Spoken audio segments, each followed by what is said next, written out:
بسم اللہ الرحمن الرحیم۔ محترم ناظرین، پروگرام آغاز کے ساتھ ایک بار پھر حاضر میں ہوں آپ کا میزبان انیق احمد۔ خواتین و حضرات، کل ہم نے پروگرام آغاز میں اپنے ملک کی ایک ممتاز اور نابغہ شخصیت کے ساتھ گفتگو کا آغاز کیا تھا۔ ملک کے ممتاز عالم دین، ممتاز فقیہ، معلم، مدرس، دارالعلوم کورنگی کے محتمم صدر نشین، پاکستان کے دینی تعلیمی نظام کے پلر مفتی محمد شفیع صاحب رحمۃ اللہ علیہ کے علمی اور فکری جانشین مفتی اعظم پاکستان مولانا محمد رفیع عثمانی صاحب آج بھی تشریف فرما ہے ہمارے ساتھ۔ اور خواتین و حضرات، ہم کوشش کریں گے کہ کل کی گفتگو میں جو موضوعات آنے سے رہ گئے انہیں کسی حد تک پورا کیا جائے۔ مفتی صاحب، ایک بار پھر میں آپ کو خوش آمدید کہتا ہوں۔ اس سے پہلے کہ ہم آج کی گفتگو کا آغاز کریں، کل آپ نے کیا گفتگو فرمائی تھی اس کی ایک جھلک ملاحظہ فرمائی۔ امریکہ نے روسی فوجوں کے افغانستان سے نکلنے کے ساتھ ساتھ ہی فوراً عالم اسلام کے خلاف جارحانہ کارروائیاں شروع کی۔ یہاں پر جو ہماری جہادی تنظیمیں رہیں، انہوں نے مغرب کو کچھ کہنے کے لیے مواد بھی تو فراہم کیا۔ میں محسوس کرتا تھا کہ جہاد کی جو ایک مقدس کیفیت ہوتی ہے، اللہ نے ان کے اخلاق و کردار پر وہ پیدا کی تھی۔ پھر یہ جہاد کی برکات اور یہ فیوز کیسے دور ہو گئے؟ جہاد جب ختم ہو گیا، تنظیمیں باقی رہ گئی، اب ان کے پاس کوئی ہدف باقی نہیں رہا۔ مسلمان حکمرانوں نے عافیت کو عذر بنا لیا ہے۔ حکمر عوام پر اپنے اقتدار کو مسلط رکھنے کے لیے امریکی چھتری کو استعمال کر رہے ہیں۔ تقلید شخصی کی شرعی دلیل کیا ہے؟ تقلید شخصی کا جہاں تک مسئلہ ہے، یہ شرعی سے زیادہ انتظامی مسئلہ ہے۔ کیا مشترک فقہ ممکن ہے؟ ممکن ہے۔ مفتی رفیع عثمانی صاحب نے کل کیا گفتگو فرمائی تھی اس کی ایک جھلک آپ نے ملاحظہ فرمائی۔ خواتین و حضرات، سلسلہ کلام کو وہیں سے آغاز کرتے ہیں جہاں کل یہ سلسلہ ٹوٹا تھا۔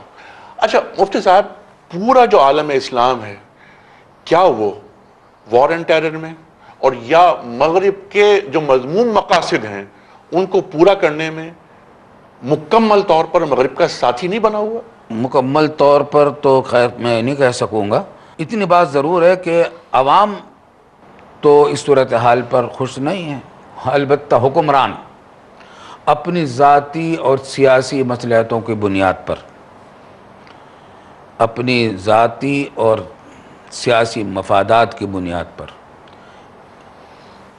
امریکہ کا اہل کار بنے ہوئے ہیں، لیکن پورے عالم اسلام میں مسلمانوں کا رخ یہ نہیں ہے۔ یعنی ہمارے حکمران کسی اور انداز میں سوچتے ہیں اور عوام کسی اور انداز میں سوچتے ہیں۔ یہ زمین آسمان بڑے دونوں میں فرق ہے، بہت فرق ہے۔ اور ہمارے حکمرانوں نے، مسلمان حکمرانوں نے عافیت کو عذر بنا لیا ہے۔ عافیت کو عذر بنا لیا ہے اور حکمر عوام پر اپنے اقتدار کو مسلط رکھنے کے لیے امریکی چھتری کو استعمال کر رہے ہیں، جس کی وجہ سے یہ بلیک میل بھی ہو رہے ہیں۔ امریکہ ان کو بلیک میل کرتا ہے اسی وجہ سے کہ تمہارا اقتدار موقوف ہے اس بات پر کہ میری چھتری کے تحت رہو۔ ٹھیک۔ اچھا، اس کی وجہ مفتی صاحب کیا یہ محسوس نہیں ہوتی کہ پورے عالم اسلام میں کہیں ہمیں کوئی قیادت میسر نہیں؟ یہ صحیح، یہ صحیح اتفاق کرتے یہ ہیں، صحیح۔ ہمارے پاس قیادت کا فقدان کیوں ہے؟ بس یہ ایک بہت المناک صورتحال ہے۔ اس وقت پاکستان امت مسلمہ کے پاس جہاں تک قدرتی وسائل کا معاملہ ہے، اتنے ہیں کہ شاید ہی دنیا کی کسی قوم کے پاس اتنے ہیں۔ قدرتی وسائل تو اللہ نے ہمیں دے دیے، اتنے دے رکھے، دے دیے، لیکن اس میں ہمارا کیا کنٹریبیوشن ہے؟ بس ہمارا کنٹریبیوشن کچھ نہیں ہے۔ اب المناک صورتحال یہی ہے کہ ہم نے ان وسائل کو امت کے لیے استعمال کرنے کا راستہ اختیار ہی نہیں کیا۔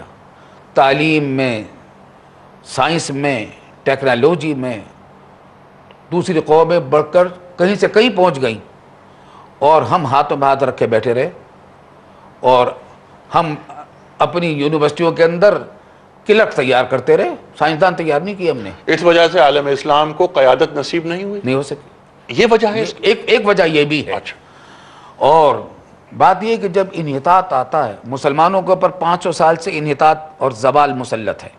ٹھیک۔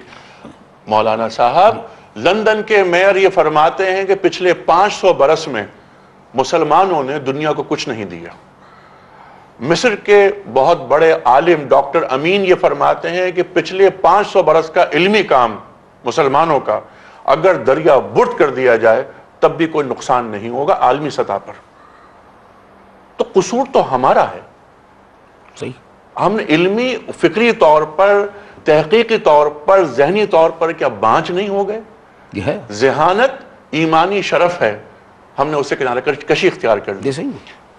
آپ یہ فرمائیے کہ کیا آپ لندن کے میئر اور ڈاکٹر امین صاحب کی اس بات سے اتفاق کریں گے؟ لندن کے میئر سے تو میں اتفاق کروں گا, لیکن یہ مصر کے ڈاکٹر امین صاحب, ان سے میں جزوی طور پر اتفاق کروں گا, کلی طور پر تو نہیں. اچھا.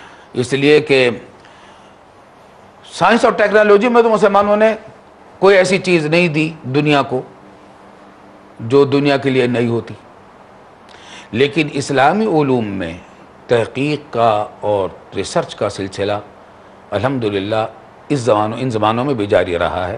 اسلامی علوم اور اسلامی علوم کے اندر قرآن اور حدیث, فقہ, تفسیر, اس میں کام چلتا رہا ہے.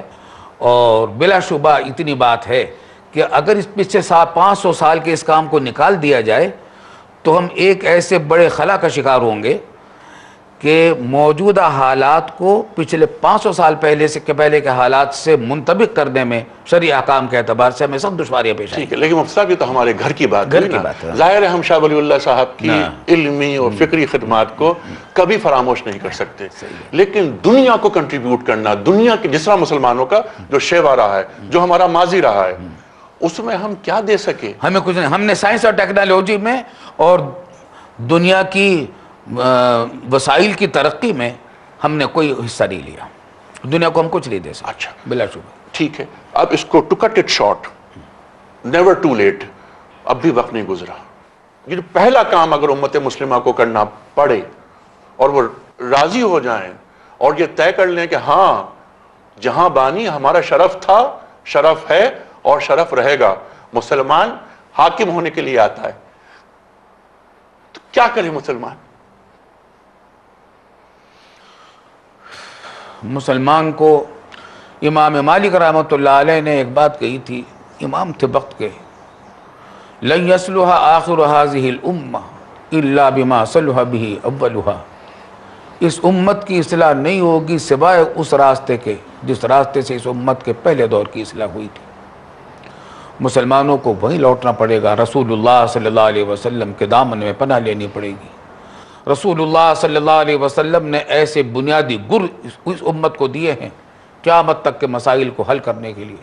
مثلا ایک آپ کا یہ ارشاد ہے اور دیا ہوا اصول ہے کہ الحکمت ضالۃ المؤمن, حکمت اور دانائی کی بات مسلمان کی گم شدہ متاع ہے. مسلمانوں نے اپنی قرون اولیٰ میں اس سے کام لے کر پوری دنیا میں علوم و فنون کے میدانوں میں اتنی ترقی کی کہ وہ ان علوم و فنون کے ماہر ہی نہیں بلکہ معلم بن گئے اور موجد بن گئے.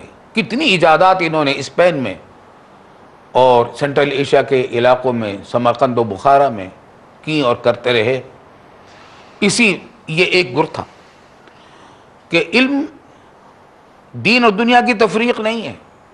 مسلمان کی دنیا بھی دین ہوتا ہے اور مسلمان جہاں ہوتا ہے وہ دین ہی کی ڈیوٹی پر ہوتا ہے, وہ سائنسدان ہو یا انجینئر ہو. تو ان علوم و فنون کو ترقی دیتے رہے. آج اگر ہم اللہ تعالی ہمیں توفیق دے اور ہم اپنے حالات کی ٹھیک کرنے کی کوشش کریں تو علامہ اقبال کے اس قول پر عمل کرنے پڑے گا کہ لوٹ پیچھے کی طرف ہے گردش ایام تو, پیچھے لوٹنا پڑے گا.